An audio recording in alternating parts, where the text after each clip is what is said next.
आपकी आज की क्लास बीए फर्स्ट ईयर के लिए है। Good morning students.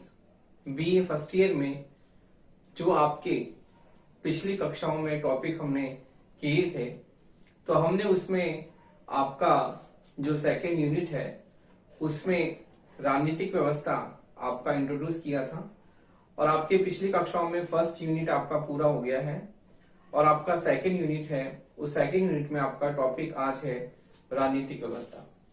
तो पिछली कक्षा में मैंने आपको राजनीतिक व्यवस्था के बारे में बताया था कि राजनीतिक व्यवस्था जो है समाज की अन्य जो व्यवस्थाएं हैं वो अन्य व्यवस्थाओं में से एक क्या है, उप व्यवस्था है। जैसे समाज में सामाजिक व्यवस्था जो होती है उस सामाजिक व्यवस्था की एक उप व्यवस्था क्या है, राजनीतिक व्यवस्था है। जिस प्रकार से समाज में सामाजिक, आर्थिक, धार्मिक, राजनीतिक कई तरह की व्यवस्थाएं होती हैं और ये सामाजिक व्यवस्था के अंतर्गत समाज में जितनी भी व्यवस्थाएं होती हैं ये उप व्यवस्थाएं हैं। तो इस प्रकार जो राजनीतिक व्यवस्था है वो भी सामाजिक व्यवस्था की एक उप व्यवस्था है।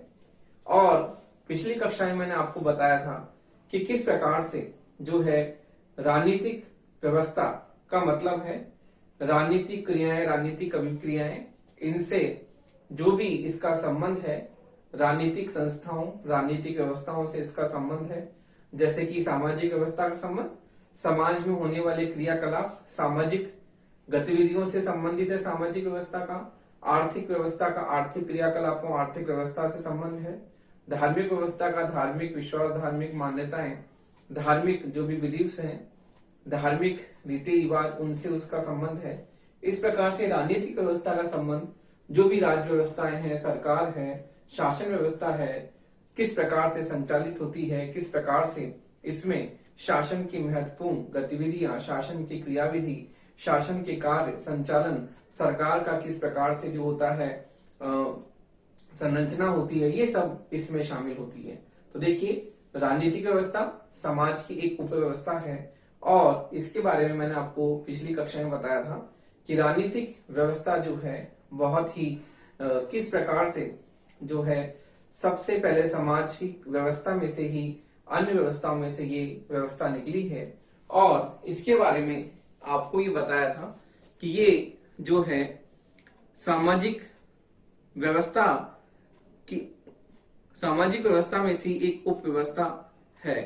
तो देखिए हम राजनीतिक व्यवस्था के बारे में देखते हैं कि राजनीतिक व्यवस्था का अर्थ एवं परिभाषा क्या है। तो देखिए राजनीतिक व्यवस्था का अर्थ एवं परिभाषा। राजनीतिक व्यवस्था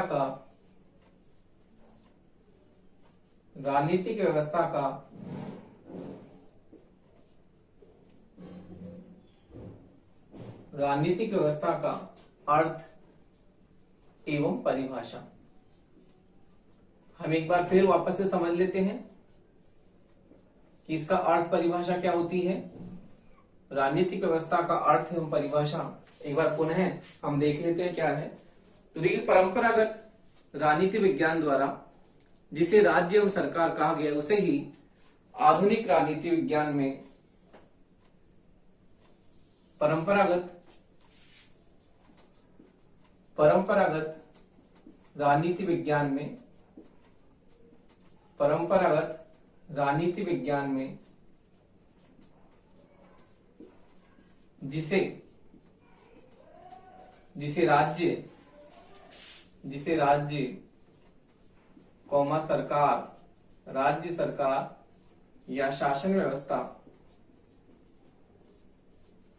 जिसे राज्य सरकार या जिसे राज्य एवं सरकार कहा गया है, राज्य सरकार कहा गया है, उसे ही आधुनिक राजनीति विज्ञान में, उसे ही आधुनिक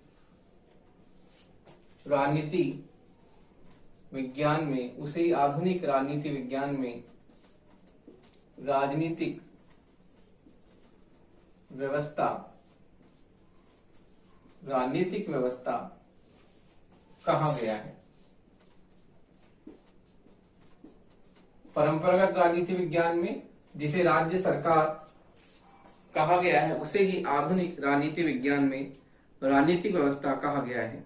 तो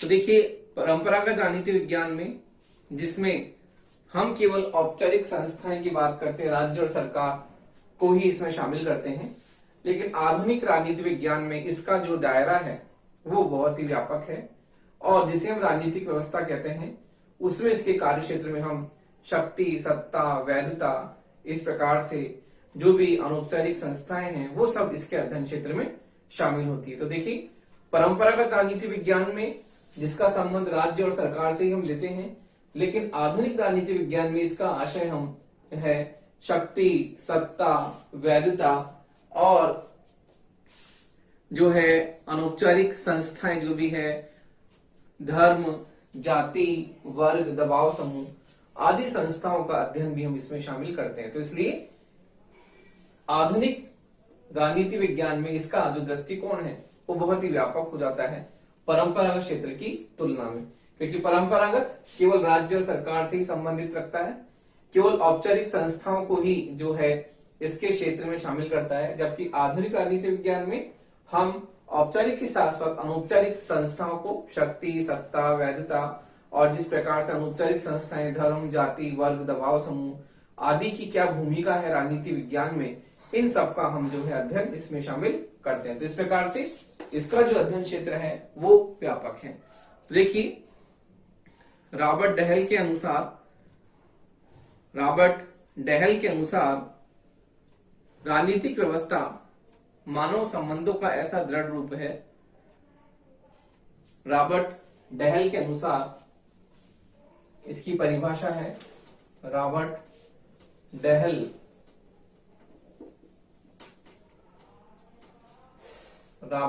के अनुसार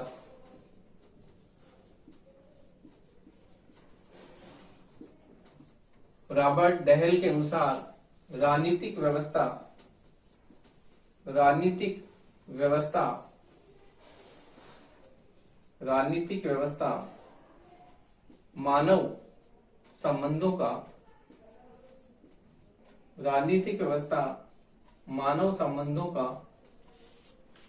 मानव संबंधों का ऐसा दृढ़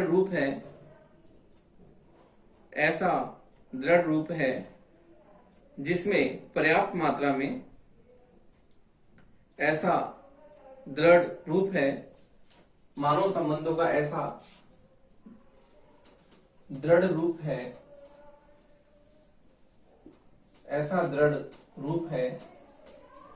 जिसमें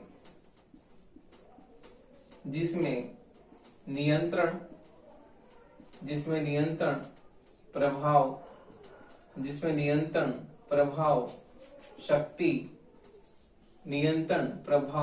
शक्ति, सत्ता,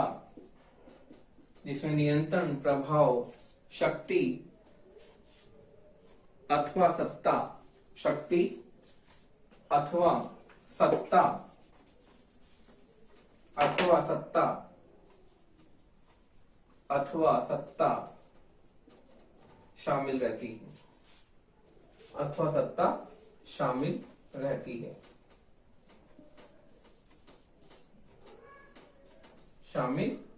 है। तो देखिए रॉबर्ट डहल के अनुसार राजनीतिक व्यवस्था मानव संबंधों का ऐसा दृढ़ रूप है जिसमें नियंत्रण, प्रभाव, शक्ति अथवा सत्ता शामिल रहती है।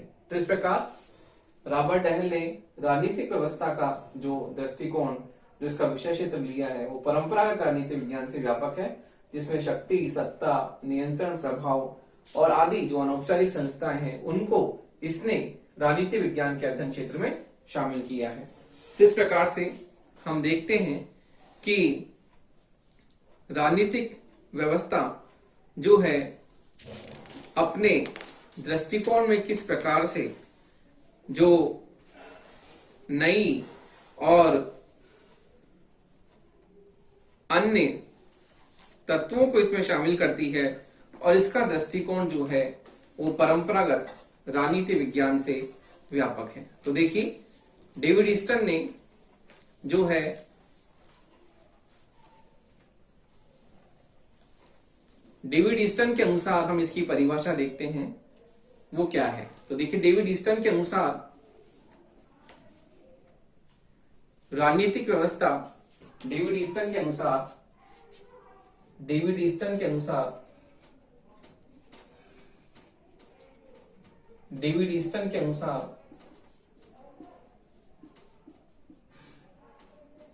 राजनीतिक व्यवस्था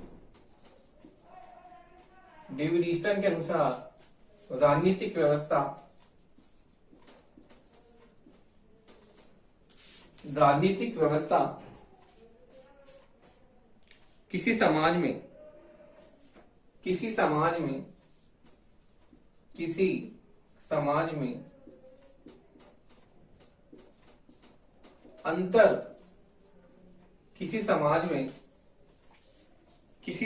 में अंतर क्रियाओं की ऐसी व्यवस्था है अंतर क्रियाओं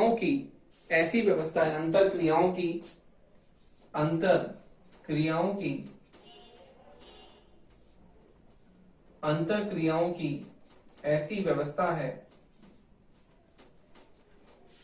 ऐसी व्यवस्था है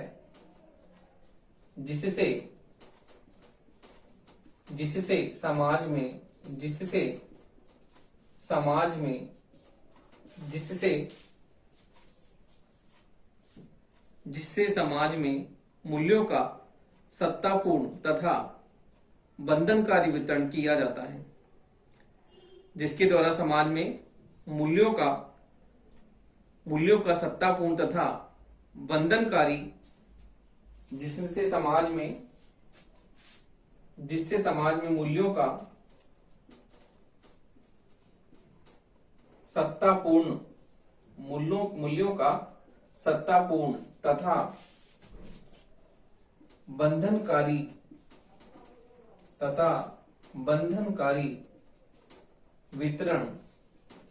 वितरण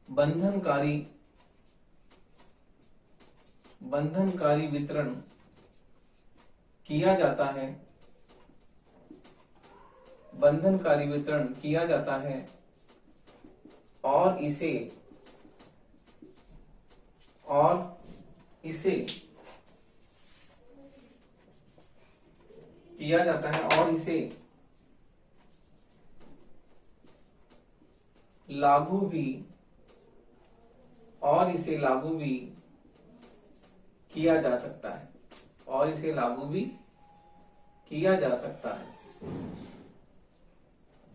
और इसे लागू भी किया जा सकता है तो देखिए डेविड ईस्टन ने जो परिभाषा दी है तो इसमें अंतर क्रियाओं की ऐसी व्यवस्था माना गया राजनीतिक व्यवस्था को जिससे समाज में मूल्यों का सत्तापूर्ण तथा बंधनकारी वितरण किया जाता है और इसे लागू भी किया जाता है। तो देखिए यहाँ पर डेविड ईस्टन की परिभाषा में मूल्यों का जो अर्थ है, मूल्यों से जो हमारा तात्पर्य है वो मूल्य क्या है, समाज में जो सरकार के द्वारा जो नीति और जो निर्णय लिए जाते हैं और जो महत्वपूर्ण एवं आधारपूर्ण निर्णय जो राजनीतिक व्यवस्था लेती है और जिसके आधार पर सत्ता द्वारा कानून बनाए जाते हैं। तो राजनीतिक व्यवस्था जिन महत्वपूर्ण निर्णयों को लेती है और वो महत्वपूर्ण निर्णय किस प्रकार से जो है सत्ता द्वारा कानून के रूप में अपना जो है अस्तित्व लेते हैं, जो कानून के रूप में प्रभावी होते हैं और कानून के रूप में प्रभावी होने के कारण उसे जन सामान्य पर लागू किया जाता है। तो इस प्रकार यहाँ पर डेविड ईस्टन की परिभाषा में मूल्यों का जो हमारा तात्पर्य है वो मूल्यों से हमारा तात्पर्य वही है जो कि राजनीतिक व्यवस्था के द्वारा जो भी महत्वपूर्ण निर्णय लिए जाते हैं, जो महत्वपूर्ण निर्णय राजनीतिक व्यवस्था लेती है और जिनके आधार पर सत्ता द्वारा कानून बनाए जाते हैं और जिन्हें संबंधित पक्षों पर लागू किया जाता है। तो इस प्रकार से डेविड ईस्टन की जो परिभाषा है वो राजनीतिक व्यवस्था का बहुत ही व्यापक स्वरूप जो है हमें दिखाई इसमें पड़ता है। किस प्रकार से जो है राजनीतिक व्यवस्था मूल्यों को से हमारा तात्पर्य जो राजनीतिक व्यवस्था द्वारा लिए जाने वाले महत्वपूर्ण निर्णय हैं, और वो महत्वपूर्ण निर्णय किसके द्वारा लिए जाते हैं? सत्ता के द्वारा। सत्ता उन निर्णयों को लेती है और कानूनों के रूप में उन्हें क्या करती है? जन सामान्य पर लागू करती है। तो इस प्रकार डेविड ईस्टन जो है इसकी परिभाषा के द्वारा जो राजनीतिक व्यवस्था का बहुत ही सटीक जो है इसके बारे में बताते हैं। तो इस प्रकार से हम देखते हैं कि राजनीतिक व्यवस्था समाज के सामान्य वातावरण में क्रियाशील होती है और समाज में अनेक व्यवस्थाएं मौजूद हैं। आर्थिक, धार्मिक, सांस्कृतिक, कई तरह की जो है व्यवस्थाएं हैं। और लेकिन राजनीतिक व्यवस्था जो होती है इनसे अंतःक्रिया करती है और राजनीतिक व्यवस्था जो है समाज की अन्य व्यवस्थाओं की एक उप व्यवस्था है। तो इस प्रकार से हम देखते हैं अन्य व्यवस्थाओं से ये अंतःक्रिया क्रियाशील होती है और इस प्रकार जो है समाज की अन्य व्यवस्थाओं की तुलना में राजनीतिक व्यवस्था जो है उसका महत्वपूर्ण लक्ष्य क्या है? सत्ता को प्राप्त करना। तो देखिए अन्य व्यवस्थाओं से ये क्रिया करती है और इसके बाद में इसका महत्वपूर्ण जो इसका विशेषता है अन्य व्यवस्थाओं से जो इसे अलग करती है कि इसके पास में सत्ता का होना। राजनीतिक व्यवस्था के पास में सत्ता होती है, कानून की शक्ति होती है, सरकार होती है और शासन व्यवस्था जो है इसे ही किस रूप में जो है सत्ता के द्वारा शासन करती है। तो राज्य व्यवस्था जो होती है किस प्रकार अन्य व्यवस्थाओं से इसे अलग करती है, इसका महत्वपूर्ण जो है पक्ष वो ये है, इसकी विशेषता जो इसे अन्य व्यवस्थाओं से अलग करती है वो ये है कि ये सत्ता से युक्त होती है और सत्ता से युक्त होने के कारण ये अन्य व्यवस्थाओं से इसका बिल्कुल हमें अलग स्वरूप दिखाई देता है। तो इस प्रकार जो है राजनीतिक व्यवस्था समाज की एक उप व्यवस्था होकर भी समाज के जो है लक्ष्यों को प्राप्त करने का कार्य करती है। तो हम देखते हैं अब इसके बाद में जो है राजनीतिक व्यवस्था की अन्य जो है तत्व क्या है उसके बारे में हम देखते हैं।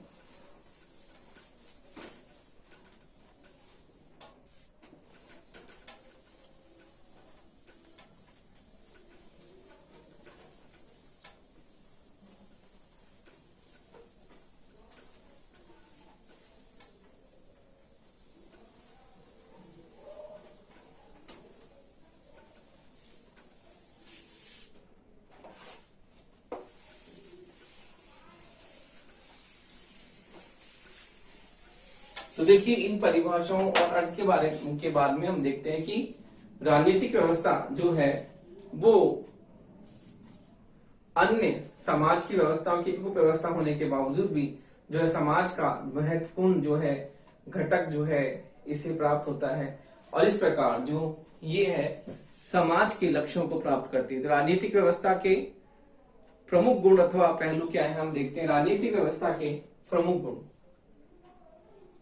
राजनीतिक व्यवस्था के प्रमुख गुण, राजनीतिक व्यवस्था के प्रमुख गुण।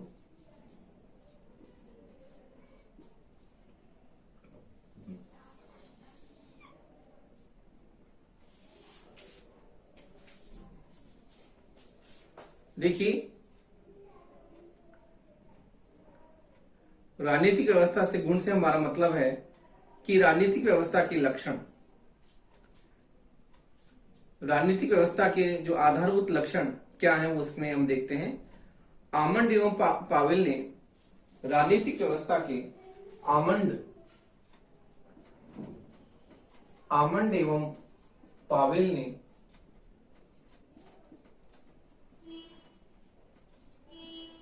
राजनीतिक व्यवस्था के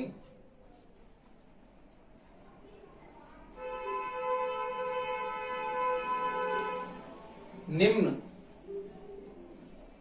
4 गुण बताए हैं। राजनीतिक व्यवस्था के निम्न 4 गुण बताए हैं। तो देखिए वो क्या है, हम देखते हैं।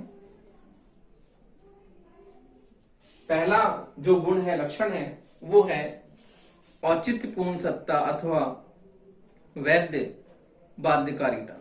तो देखिए औचित्यपूर्ण सत्ता अथवा वैध बाध्यकारिता। औचित्यपूर्ण सत्ता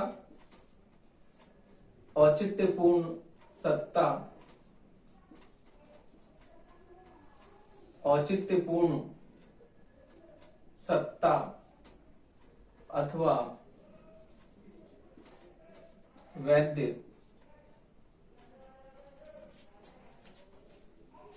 औचित्यपूर्ण सत्ता अथवा वैध बाध्यकारिता।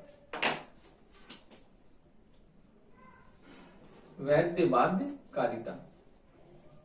तो देखिए राजनीतिक व्यवस्था में सत्ता निवास करती है और ये सत्ता क्या होती है, औचित्यपूर्ण होती है, क्योंकि सत्ता सर्वोपरि होती है, कानूनों से युक्त होती है और सत्ता के कानूनों का पालन करना सभी के लिए बाध्यकारी होता है। यदि कोई भी राज्य व्यवस्था अर्थात सत्ता का कोई भी जो है आदेश पालन नहीं करता तो सत्ता उसे दंडित कर सकती है, क्योंकि वो कानूनों से युक्त होती है। तो इस प्रकार सत्ता औचित्यपूर्ण होती है, औचित्यपूर्ण सत्ता से युक्त होती है और इसमें वैध बाध्यकारिता होती है, कानून की शक्ति निहित होती है। इस कारण से सभी लोगों के लिए क्या है, बाध्यकारी है। अगला जो हम देखते हैं कि इसकी व्यापकता। तो देखिए इसकी व्यापकता हम देखते हैं कि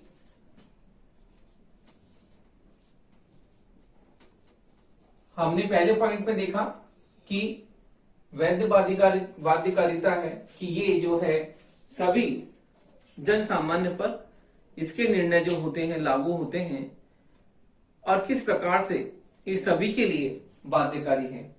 व्यापकता का मतलब सत्ता एक ऐसी संरचना है जिसमें कानून की शक्ति होती है, सत्ता कानून से युक्त होती है और इसलिए इसकी व्यापकता हम देखते हैं कि ये सभी के लिए सर्वव्यापकता हमें इसमें दिखाई देती है कि ये अन्य जो भी उपव्यवस्थाएं हैं, सामाजिक, धार्मिक, सांस्कृतिक, सभी पर जो है इसके नियम और कानून पूरी तरह से लागू होते हैं। ऐसा नहीं है केवल राजनीतिक व्यवस्था पर ही जो है इसके कानून लागू होते हैं, इसके कानून जो है सभी पर समान रूप से लागू होते हैं, चाहे से वो सांस्कृतिक व्यवस्था हो, धार्मिक व्यवस्था हो, सामाजिक व्यवस्था हो या अन्य किसी भी तरह की जो है व्यवस्था हो। जैसे केवल अनियमित समूह पर भी लागू होती, राजनीतिक दल दबाव समूह पर भी नहीं है, अन्य जो धार्मिक व्यवस्था उन पर भी ये क्या है, समान रूप से लागू होती है। तो हम देखते हैं इसमें व्यापकता पाई जाती है। अगला है पारस्परिक निर्भरता तथा अन्योन्याश्रितता। तो देखिए पारस्परिक निर्भरता तथा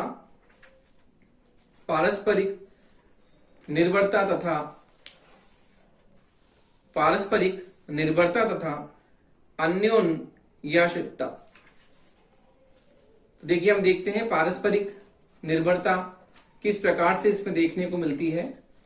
तो उसकी बात हम करते हैं। पारस्परिक निर्भरता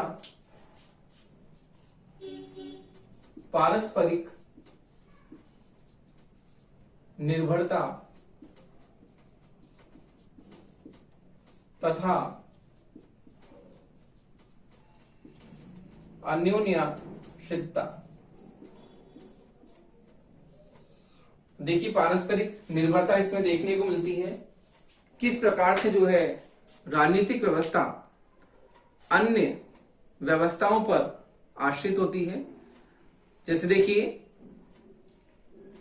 हम देखते हैं कि राजनीतिक व्यवस्था जो होती है समाज की अन्य व्यवस्थाओं से बहुत ही महत्वपूर्ण रूप से प्रभावित होती है और इसमें समाज की अन्य व्यवस्थाओं से पारस्परिक निर्भरता हमें देखने को मिलती है। तो हम देखते हैं कि राजनीतिक व्यवस्था में समाज की अन्य व्यवस्थाएं, अन्य जो घटक हैं वो एक दूसरे पर आश्रित होते हैं। जैसे कि राजनीतिक व्यवस्था जो है वो समाज की अन्य जो उप व्यवस्थाएं होती हैं उन पर आश्रित होती हैं, घटक जो एक दूसरे पर आश्रित होते हैं। तो हमें इसमें पारस्परिक निर्भरता और अन्योन्याश्रितता देखने को मिलती है। जिस प्रकार से हम देखते हैं, जैसे कि राजनीतिक व्यवस्था में किसी एक भाग में परिवर्तन आने पर उसके अन्य भाग भी परिवर्तित होते हैं। तो देखिए, जिस प्रकार हम देखते हैं, उदाहरण के लिए हम देखें कि बहुदलीय व्यवस्था, हम किसी भी शासन व्यवस्था में, किसी भी राज्य व्यवस्था में हम बहुदलीय व्यवस्था के स्थान पर द्विदलीय व्यवस्था यदि हम स्थापित करते हैं तो हम देखते हैं कि शासन व्यवस्था में हमें परिवर्तन देखने को मिलता है।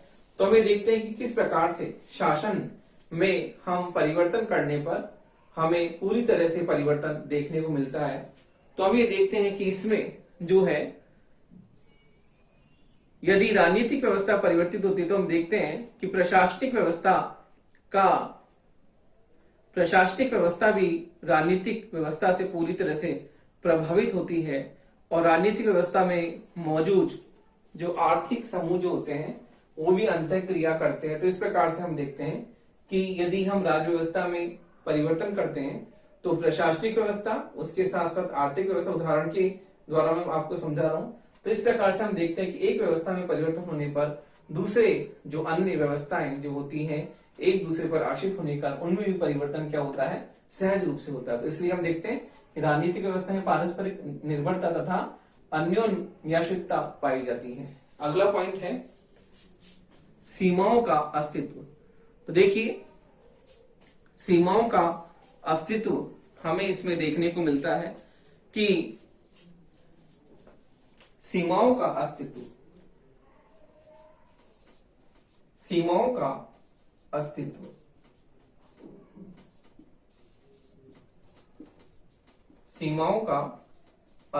तो देखिए, राजनीतिक व्यवस्था, हर व्यवस्था की अपनी एक सीमा होती है, उसी प्रकार से राजनीतिक व्यवस्था की भी अपनी एक सीमा होती है। तो हम यह कह सकते हैं कि कोई भी व्यवस्था जो होती है एक बिंदु से शुरू होती है, दूसरे बिंदु पर समाप्त होती है।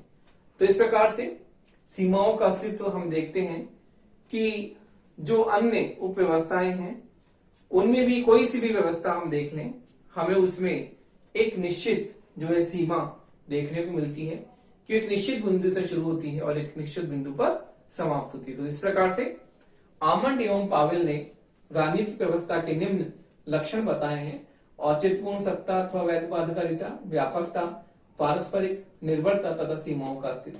तो इस प्रकार से राजनीतिक व्यवस्था के ये प्रमुख लक्षण आमंड एवं पावेल ने जो है प्रमुख रूप से जो है इनका जो है अपने विचारों में इन्हें प्रतिपादित किया है।